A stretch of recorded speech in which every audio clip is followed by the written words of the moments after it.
Subscribe कीजिए English बाबा YouTube channel को और बेल आइकन को टैप करिए science, social science, English, Hindi और मैथ्स के वीडियोस और नोटिफिकेशन सबसे पहले देखने के लिए। हेलो बच्चों, और आज आपके लिए मैं लेकर के आई हूँ चेतना शर्मा क्लास 8 का इंग्लिश, जो कि हनी ड्यू बुक से है, chapter 1 the best Christmas present in the world. उसको स्टार्ट करने से पहले आप इंग्लिश बाबा का नंबर नोट करिए 8059041145 and you can follow us on Instagram englishbaba.eb। इस चैप्टर को स्टार्ट करने से पहले हम कुछ वर्ड मीनिंग्स या शब्दार्थ देख लेंगे, ताकि हम जब पूरा चैप्टर पढ़ेंगे तो हमें उसे समझने में आसानी होगी। पहला वर्ड है spotted, saw it, found it, मतलब एक नज़र से किसी चीज़ को देखा। स्कॉच मार्क्स, बर्न मार्क मतलब जले हुए दाग। रीस्टोर, रिपेयर, किसी चीज़ की मरम्मत करना। Veneer, a thin layer of plastic on furniture, एक प्लास्टिक की शीट जो कि देखा होगा अक्सर आपने वुडन टेबल के ऊपर चढ़ा दी जाती है। स्क्रपल्स मतलब किसी चीज़ पर हमें संदेह हो। Feelings that make you hesitate to do something wrong. Stuck fast, shut tight मतलब किसी चीज़ को अटका करके बंद कर देना। टेक टोल ऑन मतलब किसी चीज़ को डैमेज कर देना या फिर ख़राब कर देना। ब्रूट फोर्स, फोर्सफुली किसी चीज़ को काम करना, मतलब बहुत तेज़ फोर्स लगा करके, बल लगा करके। बरीड मतलब दफना देना, hidden underground. Trenches, long deep ditches in the ground where soldiers hide from the enemy. आपने देखा होगा कि हमारे सैनिक अक्सर गड्ढा खोद करके उसके अंदर बैठ जाते हैं दुश्मनों से बचने के लिए, उन्हें ट्रेंचेस बोलते हैं। फ्रिट्स, a name for a German soldier. ये फ्रिट्स क्या है? जर्मनी के सोल्जर्स को फ्रिट्स बोलते हैं। स्नैप्स एक जर्मन ड्रिंक है जो कि ग्रेन से बनती है, बीट से बन सकती है। Sausage is a type of a sandwich made up of pork. Dug out, a shelter for soldiers made by digging a hole in the ground and covered it. आपने देखा होगा कि गड्ढा करके बैठ करके उसके ऊपर जाल बिछा देते हैं या कुछ ऐसा ढक देते हैं ताकि पता ही नहीं चलता कि अंदर कोई छुपा हुआ है। मडल हेडेड मतलब confuse headed. Marzipan, a sweet covering on cake made from sugar, eggs and almonds, मतलब एक छोटी सी प्यारी सी कवरिंग होती है केक के ऊपर, क्यूट सी, जो कि शुगर, एग और बादाम से मिलकर के।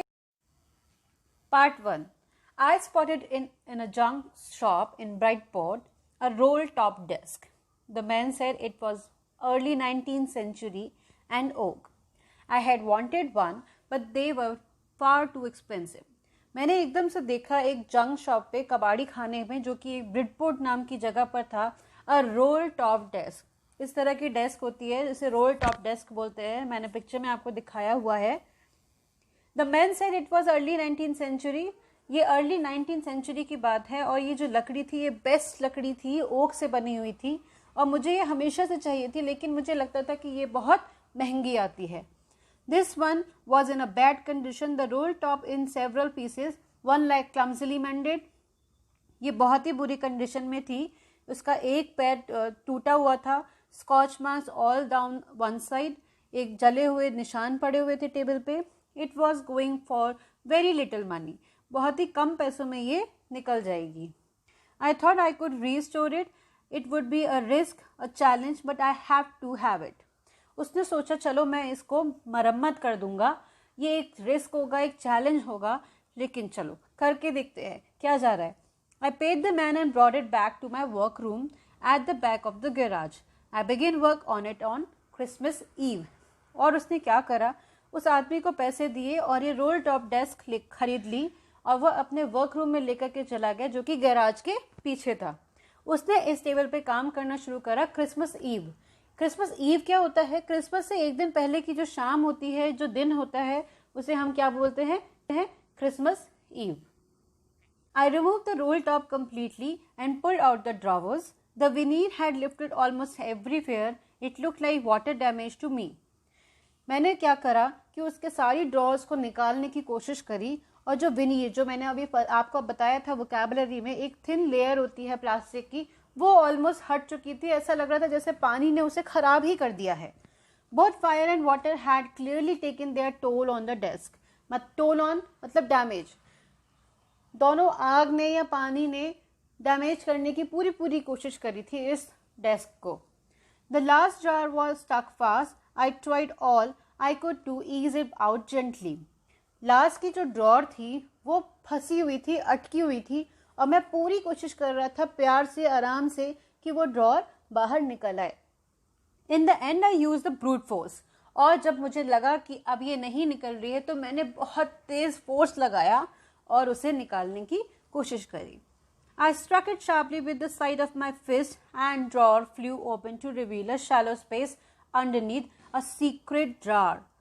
और मैंने एकदम से जब धक्का से लिया तो मेरे हाथ में लग गई और वो ड्रॉर निकल करके एकदम बाहर आई। उसमें मैंने देखा कि एक छोटा सा एक और सीक्रेट ड्रॉर थी। There was something in there. I reached in and took out a small tin box. मैंने देखा वहाँ पे कुछ तो रखा हुआ है और फिर जब मैंने उस ड्रॉर को खोला, उस सीक्रेट ड्रॉर को, तो देखा कि उसमें टिन का एक ब्लैक कलर के टिन का एक बॉक्स था। इस तरह से आपको पिक्चर में दिखाया हुआ है। इसने ड्रॉर खोला और सीक्रेट ड्रॉर में उसे टिन का एक बॉक्स मिला। There was something in there. I reached in and took out a small tin box. मैंने देखा कि उसके अंदर कुछ तो है और मैंने उसे बाहर निकाला। एक छोटा सा स्मॉल सा टिन बॉक्स था। Sellotape to the top of it was a piece of a lined note paper and written on it a shaky handwriting. उस बॉक्स के ऊपर सेलो टेप से एक नोट पेपर चिपका हुआ था जो कि शेकी हैंडराइटिंग में लिखा हुआ था, Jim's last letter received January 25th, 1915, to be buried with me when the time comes. ये जिम का लास्ट लेटर है जो मुझे 25 जनवरी 1915 में मिला था और मैं चाहती हूँ कि ये मेरे साथ ही दफना दिया जाए। अब ये कौन कह रहा है, किससे कह रहा है, हम इस स्टोरी में पढ़ेंगे। I knew as I did it that it was wrong of me to open the box, but the curiosity got the better of my scruples.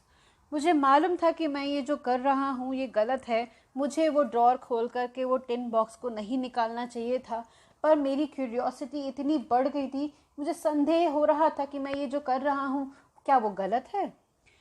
It usually does. मुझे लगा हाँ शायद ये गलत है। Inside the box there was an envelope. The address read Mrs. Jim Macpherson, 12 Copper Beaches, Bridport, Dorset.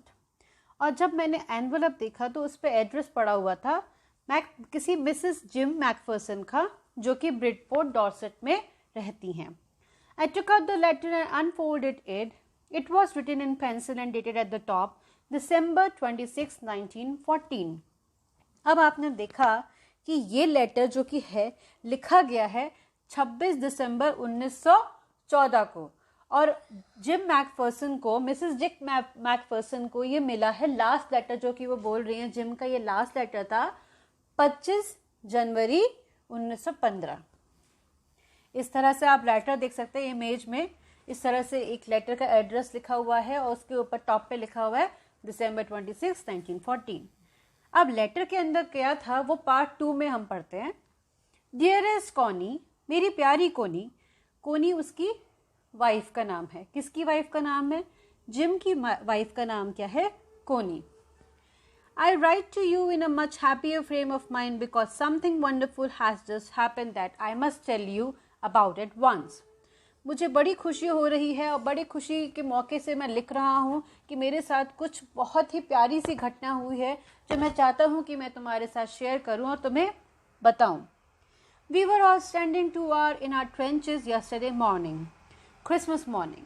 Christmas की सुबह हम सारे के सारे अपने ट्रेंचेस में, ट्रेंचेस मैंने आपको बताया इस तरह के गड्ढे होते बना करके सोल्जर्स रहते हैं, आप पिक्चर में देख सकते हैं। It was a crisp and quite all about as beautiful a morning as I have ever seen, as cold and frosty as a Christmas morning should be. आपने देखा होगा अक्सर क्रिसमस पे हमारे यहाँ भी बहुत ठंड हो जाती है, तो वही बोल रहा है जिम कि यह आज की सुबह बहुत ही क्रिस्प, बहुत ही कड़कती सी ठंड थी, बहुत ही प्यारी सुबह थी जो कि हर तरह से हर बार एक क्रिसमस की मॉर्निंग होती है।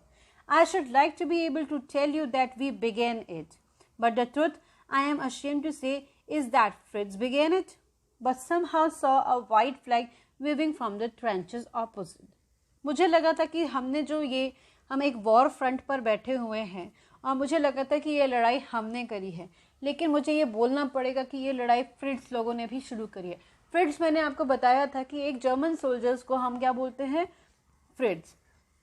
लेकिन थोड़ी देर बाद ही मुझे लगा दूर कोई सफ़ेद रंग का झंडा लहरा रहा है। ट्रेंचेस ऑपोजिट मतलब दूसरी साइड में हमें देखा कि कोई सफ़ेद रंग का झंडा लहरा रहा है। Then they were calling out to us from across, No man's lands, happy Christmas, Tommy, happy Christmas. When we had got over the surprise, some of us shouted back, same to you, Fritz. वहाँ से एक आवाज़ आई, no man's land. No man's land मतलब जहाँ पे कोई civilian नहीं होते, ठीक है, कोई जनता नहीं होती, वो से हम नो मैंस लैंड बोलते हैं। वहाँ से आवाज़ आई, हैप्पी क्रिसमस टॉमी। टॉमी मतलब ब्रिटिशर्स को ये लोग टॉमी टॉमी कह के बुलाते थे। और यहाँ से भी वापस से एक आवाज़ गई, same to you Fritz, same to you. I thought that would be that. मुझे लगा कि ऐसे ही जवाब जाना चाहिए था क्रिसमस का। We all did, but then suddenly one of them was up there in his grey coat and waving a white flag. Don't shoot lads, someone shouted, and no one did. Then there was another Fritz up on the parapet and another. Keep your heads down. I told the man it's a trick, but it wasn't. फिर थोड़ी देर बाद उस तरफ से, दुश्मनों की तरफ से, एक ग्रे कलर के कोट में एक नौजवान खड़ा हुआ और वो सफ़ेद रंग का झंडा फैला रहा था और चिल्लाते हुए बोल रहा था कि हमें गोली नहीं मारना। तभी यहाँ पे फ्रिट्ज ने बोला कि यार अपने सर नीचे रखो, सब लोग अपने सर नीचे रखो, क्योंकि हो सकता है कि ये इनकी कोई चाल हो और ये हम पे शूट करेंगे। लेकिन बाद में मुझे एहसास हुआ कि वो कोई उनकी ट्रिक या कोई चाल नहीं थी। आप पिक्चर में देख सकते हैं कि इस तरह से सफ़ेद झंडा लहरा रहा था एक सोल्जर। और पैरापेट क्या होता है, ये बाउंड्री होती है। आप दूसरी पिक्चर में देखिए कि एक बाउंड्री सी होती है, उसे हम पैरापेट बोलते हैं। One of the Germans was waving a bottle above his head. It is Christmas Day, Tommy. We have schnapps. We have sausage. We meet you. Yes. एक जर्मन सोल्जर सर पे अपने bottle घुमा रहा था और ये बॉटल किस चीज़ की थी, स्नैप्स की। आप इस पिक्चर में देखिए, ये स्नैप क्या है, एक ड्रिंक होती है जो कि ग्रेन से मिलकर के बनी होती है। और सॉसेज क्या होता है, सैंडविच होता है जो कि पॉर्क से मिलकर बना होता है। और वो हाथ में ये सारा सामान लेकर के और चिल्ला रहा था, Happy Christmas Day, Tommy. By this time, there were dozens of them walking towards us across no man's land, and not a rifle between them. तब तक मैंने देखा कि वो सारे के सारे 12-15 लोग हमारी तरफ बढ़ कर के आ रहे हैं। उनके हाथ में कोई राइफल नहीं है। Little Private Morris was the first come up. Private Morris नाम का एक आदमी पहले आया। Come on boys, what are we waiting for? निकलो बाहर सब, हम किस चीज़ का इंतज़ार कर रहे हैं? And there was no stopping them. I was the officer. और मुझे उन्हें रोकना चाहिए था, लेकिन मैं उन्हें रोक नहीं पाया और मैं वहाँ पे एक ऑफिसर तैनात था। I should have stopped them there and then, I suppose, but the truth is that it never even occurred to me I should. मुझे लगा कि मुझे उन्हें रोकना चाहिए था, पर सच्चाई ये है कि कभी मुझे मन ही नहीं करा या मैंने कोशिश ही नहीं करी उन्हें रोकने की। All along their line and ours, I could see men walking slowly towards one another, grey coats, khaki coats meeting in the middle. और मैंने देखा धीरे धीरे दोनों तरफ से ग्रे कोट वाली सोल्जर्स और खाकी कोट्स वाले हम लोग सारे आगे आपस मिल रहे हैं, और बीच में जाकर के हम देख सकते हैं कि दोनों तरफ के सोल्जर्स आपस में मीट कर रहे हैं। And I was one of them. I was part of this. In the middle of the war, we were making peace. और मैं भी इन सब चीज़ों का एक हिस्सा बन गया था, और मैं देख सकता था कि जो वॉर चल रही थी उसके बीच में मैं देख सकता हूँ एक शांति का प्रतीक सामने आ रहा है। आप इस पिक्चर में देख सकते हैं किस तरह से दोनों तरफ के सोल्जर्स आकर के आपस में मिल रहे हैं, मीट कर रहे हैं। You cannot imagine, dearest Coney, my feelings as I looked into the eyes of the Fritz officer, who approached me hand outstretched. और मैं तुम्हें अपनी फीलिंग नहीं बता सकता कोनी कि वो फ्रिट्ज ऑफिसर मेरे सामने आए, अपना हाथ आगे बढ़ाया। Hans Wolf, he said, gripping my hand warmly and holding it. उन्होंने अपना इंट्रोडक्शन दिया, मैं हैंस वुल्फ हूँ। उन्होंने मेरा हाथ पकड़ा और बहुत ही वार्मली मेरा हैंड शेक किया। I am from Düsseldorf. I play the cello in the orchestra. Happy Christmas. उसने बताया कि मैं डसेल्डॉर्फ से हूँ और मैं सेलो बजाता हूँ ऑर्केस्ट्रा में. You can see in the picture, the first picture जिसमें एक आदमी सेलो बजा रहा है. और ऑर्केस्ट्रा क्या होता है, नंबर ऑफ पीपल होते हैं जो कि अलग अलग इंस्ट्रूमेंट प्ले करते हैं ग्रुप में, उसे हम ऑर्केस्ट्रा बोलते हैं. फिर उसने मुझे बोला happy Christmas captain Jim McPherson. I replied, मैंने जवाब दिया मेरा नाम है captain Jim McPherson. And happy Christmas to you too. आपको भी happy Christmas. I am a school teacher from Dorset in the west of the England. उसने जवाब दिया कि मैं स्कूल टीचर हूँ डॉर्सेट नाम की एक जगह पे जो कि वेस्ट ऑफ द इंग्लैंड में आती है. Captain Jim McPherson, I replied, and a happy Christmas to you too. I am a school teacher from the Dorset in the west of the England. Ah, Dorset, he smiled. I know this place. उसने बोला कि ओह तुम Dorset से हो, मुझे ये जगह मालूम है. I know it very well. We shared my rum ration and his excellent sausage. उसने और मैंने एक साथ बैठ करके अपना ड्रिंक्स और अपने सैंडविचेस शेयर करे. And we talked, Connie, how we talked.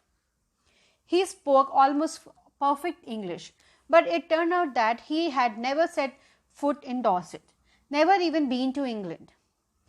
हमने बहुत देर तक बात करी, उसकी इंग्लिश मुझे बहुत ही परफेक्ट लगी और बात करते करते मुझे समझ में आया कि वो कभी इंग्लैंड में आया ही नहीं. उसने जो भी कुछ इंग्लैंड के बारे में सीखा है या जाना है वो स्कूल से या रीडिंग बुक्स को रीड करके उसने समझा है.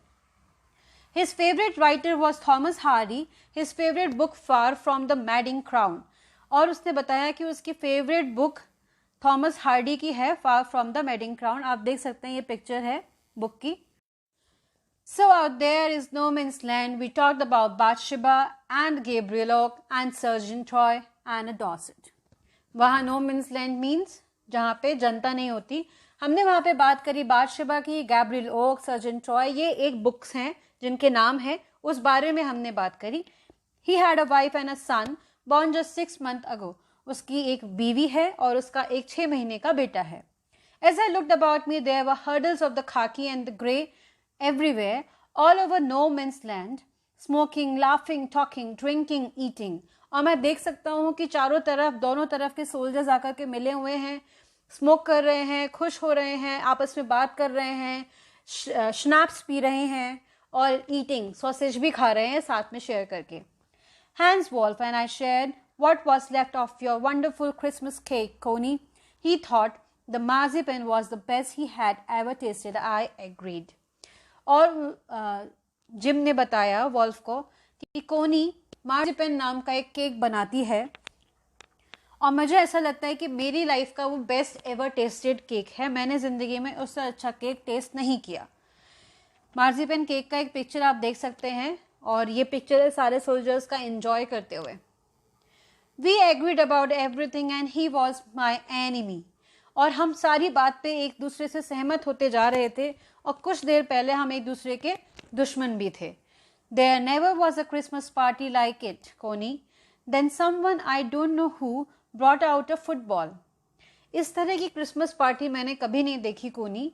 और तब मैंने देखा कि कोई एक फुटबॉल लेकर के आ रहा है. Great coats were dumped in piles to make goal posts, and the next thing we knew it was a Tommy against Frizz out on the middle of no man's land. फिर मुझे समझ में आ गया कि अब हम दोनों सोल्जर्स, दोनों तरफ के ऑपोजिशन सैनिकों के बीच में, ऑपोजिट सैनिक जो हम बैठे हैं उनके बीच में फुटबॉल का एक गेम होने वाला है. टॉमी मतलब ब्रिटिश सोल्जर्स अगेंस्ट फ्रिट्ज मतलब जर्मन सोल्जर्स के बीच में. Hans Wolf and I looked on and cheered, clapping our hands and stamping our feet to keep out the cold as much as anything.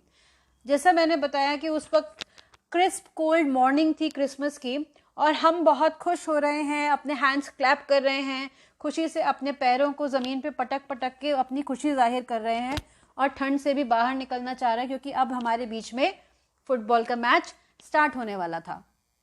There was a moment when I noticed our breaths mingling in the air between us. He saw it too and smiled. Jim McPherson, he said after a while, I think this is how we should resolve this war. A football match. मैं देख सकता हूँ कि हवा में ठंड जब पड़ती है तो आपके मुंह से जो धुआं निकलता है वही एयर वो आपस में शेयर कर रहे थे, खुश थे. उन्होंने स्माइल करा एक दूसरे की तरफ. तभी हैंस वोल्फ ने कहा जिम मैकफर्सन। थोड़ी देर बाद उसने बोला कि ये एक तरीका है जिससे हम अपनी लड़ाई को ख़त्म कर सकते हैं, चलो एक फुटबॉल मैच करते हैं। No one dies in a football match. Football match खेलने में कोई नहीं मरता। No children are orphan. कोई बच्चा अनाथ नहीं होगा। No wifes become widows. और कोई भी किसी की भी बीवी विधवा नहीं होगी। I prefer cricket, I told him. Then we Tommies could be sure of winning probably. और मैंने भी उसको बड़े ही अतरंगी मिजाज में जवाब दिया कि मैं तो क्रिकेट खेलना पसंद करूँगा, और अगर मैंने क्रिकेट खेला तो टॉमीज मतलब ब्रिटिश सोल्जर्स की विजय ज़रूर होगी। We laughed at that and together we watched the game. Said to say Coney, Fritz won. उसने सब लोग आपस में एक दूसरे से स्माइल शेयर कर रहे थे और सारे एक साथ बैठ कर के फुटबॉल मैच देखने लगे। पर वो दुखी था कि फ्रिट्ज जीत गए, जर्मन सोल्जर्स जीत गए, क्योंकि जर्मन सोल्जर्स फुटबॉल खेलने में माहिर थे और अच्छे भी थे। 2 goals to 1, उनके 2 goals हुए थे और हमारा एक ही गोल हुआ था। But as Hans was generously said, our goal was wider than theirs, so it was quite fair. तभी हैंस वोल्फ ने बोला कि हमारे भले 2 गोल हुए हैं, लेकिन तुम्हारा एक गोल इतना अच्छा, इतना वाइड था, तो मैं बोलूँगा कि ये दोनों की जीत है। The time came and all too soon when the game was finished, the schnapps and the rum and the sausage had long since run out and we knew it was all over. तभी थोड़ी देर बाद sausage, snap सब एक दूसरे के ख़त्म होते जा रहे थे और मुझे लग ही रहा था कि अब ये ख़त्म हो गया है। I wished Hans well and told him I hoped he would see his family again soon, that the fighting would end and we could all go home. और उसने बोला कि मैं प्रार्थना करता हूँ कि हम सब के सब अपने परिवार से ज़रूर मिलेंगे, ये जल्दी लड़ाई ख़त्म हो जाएगी और हम सब अपने घर जा सकेंगे। I think that is what every soldiers want. On both sides, Hans Wolf said, "Take care, Jim McPherson." और मुझे ऐसा लगता है कि दोनों तरफ के सोल्जर्स यही चाहते हैं। हैंस वोल्फ ने ऐसा कहा, अपना ध्यान रखो gym Macpherson. I shall never forget this moment, nor you. और हैंस वोल्फ ने कहा कि मैं इस पल को कभी नहीं भूलूंगा और मुझे नहीं लगता कि तुम भी भूल पाओगे। He saluted and walked away from me slowly, unwillingly. I felt. उसने मुझे सल्यूट करा और मेरे तरफ से जाने लग गया। उसका जाने का मन नहीं था, अनविलिंगली मतलब मन नहीं था, लेकिन फिर भी वो गया। He turned to wave just once and then became one of the hundreds of the grey-coated men drifting back towards their trenches. फिर मैंने देखा जितने भी सोल्जर्स उस तरफ से वापस आए थे वो अपने अपने ट्रेंचेस में दोबारा जा रहे हैं। I have again showed the picture of the trenches. आप देख सकते हैं ट्रेंचेस क्या होता है, गड्ढा खोद करके जिसमें सोल्जर्स अपना जगह बना लेते हैं रहने के लिए और दुश्मनों से बचने के लिए। That night back in our dugouts we heard them singing a carol and singing it quite beautifully. It was Stille Nacht. Stille Nacht German word है, इसे हम कहते हैं साइलेंट नाइट। उस रात बैक इन आर डगआउट्स वही जगह जहाँ पे वो लोग खोद करके अपना गड्ढा बना के बैठ जाते हैं। मैंने देखा कि वो सब सिंगिंग अ कैरॉल जैसे हम अपने भजन गाते हैं वैसे ही क्रिश्चियंस आपस में कैरॉल्स गाने गाते हैं। सिंगिंग इट क्वाइट ब्यूटीफुली, और वो बहुत ही सुंदर से गा रहे थे और वो बहुत ही एक शांत सी रात थी। स्टिल नाश मीन्स शांत रात। Our boys gave them a rousing chorus of wild shepherds watch. जहाँ जब वो लोग गा रहे थे तो हमारे भी बॉयज, हमारे भी सोल्जर्स पीछे से उनको कोरस साउंड भी दे रहे थे, पीछे पीछे उनके गा रहे थे। We exchange carols for a while and then we all felt silent. हमने एक दूसरे के कैरॉल शेयर करे और फिर वहाँ पे सब कुछ शांत हो गया। We had had our time of peace and goodwill, a time I will treasure as long as I live. मेरा सबसे पीसफुल, सबसे शांति का, सबसे सुंदर दिन था और ये मेरे लिए एक ट्रेजर, एक खजाने से कम नहीं था और मैं इसे जिंदगी भर याद रखूंगा। Dearest Coney, by Christmas time next year this war will be nothing but a distant and a terrible memory. I know from all that happened today how much both armies long for peace. मुझे नहीं लगता कि अगले Christmas तक इस तरह का कुछ भी होगा। अगले क्रिसमस तक ये वॉर बहुत ही टेरिबल हो चुका होगा, बहुत भयानक हो जाएगा। ये आज जो हुआ है ये हमेशा ऐसा नहीं होगा। We shall be together again soon, I am sure of it. पर मैं जानता हूँ कि हम सब एक साथ होंगे और मैं इस चीज़ को लेके बहुत श्योर हूँ। और यहीं पे उसने अपना लेटर ख़त्म किया, योर लविंग जिम। अब आपको मैं याद दिला दूँ कि ये लेटर जिम लिख रहा था अपनी वाइफ को, कोनी को। पार्ट 3 में हम देखते हैं कि वो जिसे ये लेटर एक ब्लैक कलर के टिन बॉक्स में मिला था, ऑथर को ये लेटर एक ब्लैक कलर के टिन बॉक्स में मिला था जिसे वो अभी तक रीड कर रहा था। अब देखते हैं कि थर्ड पार्ट में कि वो इस लेटर का क्या करेगा। I folded the letter again and slipped it carefully back into its envelope. I kept awake all night. By morning I knew what I had to do. और ऑथर कहता है कि मैंने ये लेटर पढ़ा और उसको फोल्ड करके वापस से एनवेलप में रखा। मैं रात भर जगता रहा, सोचता रहा और मुझे मालूम था कि मुझे सुबह उठ करके क्या करना है। I drove into Bridport just a few miles away. और मैं अपने जगह जहाँ पे मैं रहता था वहाँ से मैं ब्रिडपोर्ट गया, जहाँ कोनी रहती है, मिसेस मैकफर्सन रहती हैं। Just a few miles away, थोड़ी दूर पे ही था वो। I asked a boy walking his dog where Cooper Beeches was. Cooper Beeches नाम की जगह थी। आपको ध्यान होगा कि मिसेस मैकफर्सन कूपर बीचेस नाम की जगह है उनकी, जहाँ ब्रिडपोर्ट में वहाँ रहती हैं। एक लड़का अपने कुत्ते को टहला रहा था। मैंने उसी से पूछा, House number 12 turned out to be nothing but a burned house shell, the roof gaping, the windows boarded up. I knocked at the house next door and asked if anyone knew the whereabouts of Mrs. Macpherson.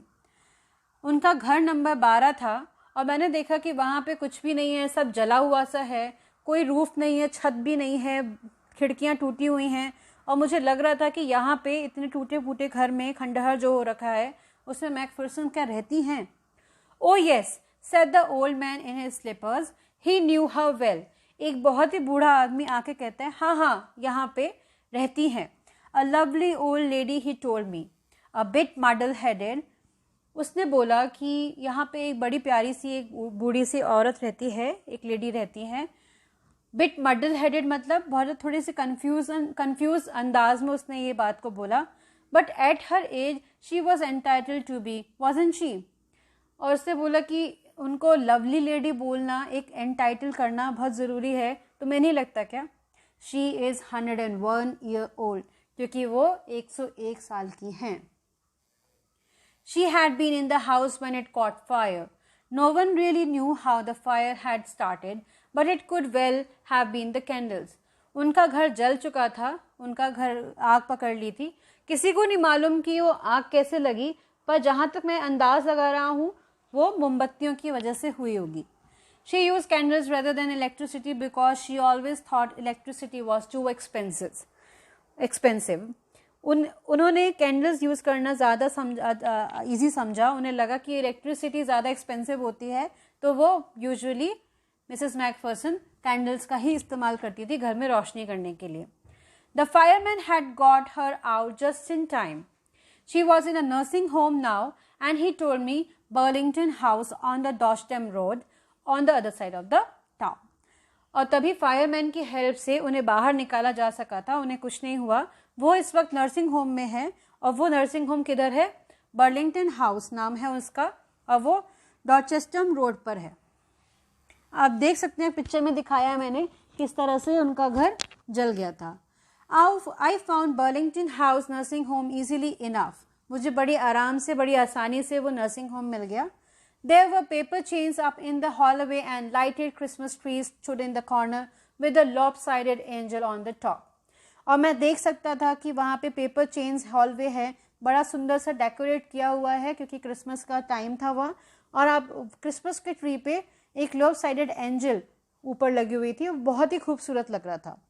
I said I was a friend come to visit Mrs. Macpherson to bring her a Christmas present. मैंने वहाँ पे reception पे जाके बोला कि मैं Mrs Macpherson का friend हूँ और मैं उन्हें क्रिसमस प्रेजेंट देने आया हूँ। I could see through into the dining room where everyone was wearing a paper hat and singing. The matron had a hat on too and seemed happy enough to see me. मैं dining area से देख सकता था कि सब ने paper head पहना हुआ है और सब लोग गाने गा रहे हैं। जो मैट्रन जो वहाँ पे मुझे लेकर के जा रही थी मिलवाने के लिए जिम मैकफर्सन से, मिसेस मैकफर्सन से, वो भी काफ़ी खुश थी और उन्होंने भी हैट पहना हुआ था. She even offered me a mince pie. She walked me along the corridor. उन्होंने मुझे हाथ में मीठा दिया और मेरे साथ साथ आगे बढ़ने लगी.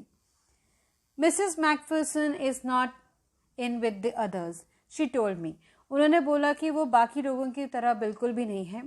She is rather confused today, so we thought it best if she had a good rest. वो थोड़े सी परेशान, थोड़ी कंफ्यूज हैं और हमें लगा कि उन्हें रेस्ट लेना चाहिए. She has no family, you know. No one visits. उनकी कोई फैमिली नहीं है, उनसे कोई भी मिलने नहीं आता. So I am sure she will be only too pleased to see you. मुझे यकीन है कि जब वो तुम्हें देखेंगी तो वो बहुत खुश होंगी. She took me in a conservatory with wicker chairs and potted plants all around and left me. The old lady was sitting in a wheelchair. और वो मुझे कंजर्वेटरी विकर चेयर्स के और पॉटेड प्लांट्स के बीच में छोड़ करके गई और मैंने देखा कि एक बहुत ही बूढ़ी सी लेडी व्हील चेयर पर बैठी हुई है. आप इस पिक्चर में देखिए. The old lady was sitting in a wheelchair, her hands folded in her lap. She had silver white hair pinned into a wispy bun. एक बहुत ही ओल्ड लेडी, बहुत ही बूढ़ी लेडी व्हील चेयर पर बैठी हुई थी. उनके हाथ आपस में बांधे हुए थे. She had a silver white hair pin, silver colour की हेयर पिन लगाई हुई थी और विस्पी बन, एक जूड़ा बना रखा था. She was gazing out at the garden और वो निहार रही थी गार्डन की तरफ. Hello, I said. मैंने उन्हें हेलो बोला. She turn and looked up me at vacantly. उन्होंने जैसे खालीपन से मुझे मेरी तरफ देखा मेरी आवाज़ को सुनते. हैप्पी क्रिसमस कोनी, आई वेंट ऑन. और मैंने हेलो बोलते ही उन्हें हैप्पी क्रिसमस कोनी बोला. I found this. I think it's yours. As I was speaking her eyes never left my face. और मैंने उन्हें बताया कि मुझे ये लेटर मिला है और ये शायद आपका है. और जब तक मैं ये सारी बातें बोल रहा था वो मेरे को निहार रही थी. मेरी तरफ उनके आंखें थीं, मेरे चेहरे की तरफ. I open the tin box and gave it to her. मैंने वो टिन बॉक्स खोला और उनको दिया. That was the moment her eyes lit up with the recognition and her face became suffused with a sudden glow of happiness. और मैंने तभी देखा कि उस मोमेंट पे उन्हें समझ में आ गया कि जैसे मुझे उन्होंने पहचान लिया हो मैं कौन हूँ. और वो मेरी तरफ इतने खुश होकर के उनके चेहरे पे जैसे एक ग्लो आ गया, चमक आ गई खुशी से. Explain about the desk, about how I had found it, but I don't think she was listening. मैंने उन्हें बताया भी कि मुझे कैसे ये रोल टॉप डेस्क मिला जिसमें मुझे टिन बॉक्स में आपका एक लेटर मिला, पर मुझे ऐसा लगा वो मुझे सुन ही नहीं रही थी. For a while she said nothing but stroke the letter tenderly with her finger tips. मुझे लगा कि थोड़ी देर के लिए तो उन्होंने मुझे देखा ही नहीं, कुछ समझ ही नहीं आया, पर थोड़ी देर बाद हाथ में लेटर लेकर के अपनी उंगलियों से छू करके देख रही थी. Suddenly she reached out and took my hand. Her eyes were filled with tears. You told me you would come home by Christmas dearest, she said. और एकदम से उन्होंने क्या करा, मेरा हाथ पकड़ लिया. उनकी आंखें भर आईं आंसुओं से और उन्होंने बोला, मुझे मालूम था कि तुम क्रिसमस पे ज़रूर आओगे. And here you are, the best Christmas present in the world. और तुम आ गए और तुम मेरा सबसे अच्छा, सबसे प्यारा क्रिसमस प्रेजेंट हो. Come closer Jim dear, sit down. उन्हें लगा जैसे मैं ही जिम हूँ और उन्होंने मुझे जिम बोल करके बोला और कहा कि जिम आओ मेरे बैठ जाओ. I sat down beside her. She kissed my cheek. और मैं उनके बगल में जाके बैठ गया और उन्होंने मेरे गाल पे किस किया. I read your letter so often Jim every day. I wanted to hear your voice in my head. मैं तुम्हारा लेटर तो रोज़ ही पढ़ती थी, लेकिन आज मुझे तुम्हारी आवाज़ सुननी थी. It always made me feel you were with me and now you are. मुझे हमेशा से विश्वास था कि तुम मेरे आस पास ही हो और देखो अब तुम मेरे सामने आ गए. Now you are back, you can read it to me yourself. अब जब तुम आ गए हो तो इस लेटर को तुम खुद ही पढ़ के सुना दो. Would you do that for me Jim dear? क्या तुम ये मेरे लिए करोगे Jim? I just want to hear your voice again. I had laughed that so much. और मुझे तुम्हारी आवाज़ दोबारा सुननी है, मुझे वो आवाज़ बेहद पसंद है. And then perhaps we'll have some tea. I have made you a nice Christmas cake, marzipan all around. और उसके बाद हम कुछ चाय पियेंगे और मैं तुम्हारा फेवरेट मार्जिपान केक दोबारा बनाऊंगी. I know how much you love marzipan. और उन्होंने बोला कि मुझे मालूम है कि तुम्हें मार्जिपान केक कितना पसंद है. यहाँ पे ये थर्ड पार्ट भी ख़त्म हो जाता है और ये ऑथर हैं मिशेल मोर पुरगो। ये ऑथर हैं जिन्हें लगा कि जब वो जाकर के मिसेस मैकफर्सन से मिले तो मिसेस मैकफर्सन को लगा कि वो जिम वापस आ गए। आपको ये बताना है कि इस पूरी स्टोरी में किसको क्रिसमस प्रेजेंट मिला था, माइकल को मिला कि मिसेस मैकफर्सन को मिला। आगे बढ़ते हैं। इस चैप्टर के इंपॉर्टेंट क्वेश्चंस जो पक्का आपके एग्जाम में ज़रूर आएंगे। What did the author find in a junk shop? The author found a roll top desk for a sale in a junk shop. It was made of oak wood but it was in a very bad condition. Author को roll top desk मिली थी junk shop पे, कबाड़ी की दुकान पे, जो कि बेस्ट ओक वुड की थी पर बहुत ही बुरी कंडीशन में थी. Second question, what did he find in a secret drawer? Who do you think had put it in there? और उनको उस सीक्रेट ड्रॉर में क्या मिला था और तुम्हें क्या लगता है वो किसने उसमें रखा होगा? In the secret drawer of the desk, the author found a small tin box. It had a letter in it. I think the owner of the roll top desk might have put it there. और secret drawer में small tin box में एक letter था और मुझे लगता है कि जो भी उस टेबल का ओनर था उसने उसे रखा होगा. Third question, why was the letter written? What was the wonderful thing that had happened? The letter described a wonderful event. The two armies, the British and the German, fighting against each other, celebrated Christmas together. उस letter में बहुत ही प्यारा सा एक किस्सा वाक्य लिखा हुआ था. दो आर्मी, ब्रिटिश और जर्मन, आपस में जो लड़ाई कर रहे थे, जो वॉर फ्रंट पे थे, उन्होंने एक दिन क्रिसमस सेलिब्रेट किया. What jobs did Hans Wolf and Jim McPherson have when they were not soldiers? Before joining the army, Hans played the cello in the orchestra and Jim was a teacher. Last question, who did Connie McPherson think her visitor was? And Connie thought that the visitor was her own husband, Mr. Jim McPherson. यहाँ पे ये सारे important questions खत्म होते हैं. Thank you children. Please note down English Baba's number 8059041145 and you can follow us on Instagram englishbaba.eb.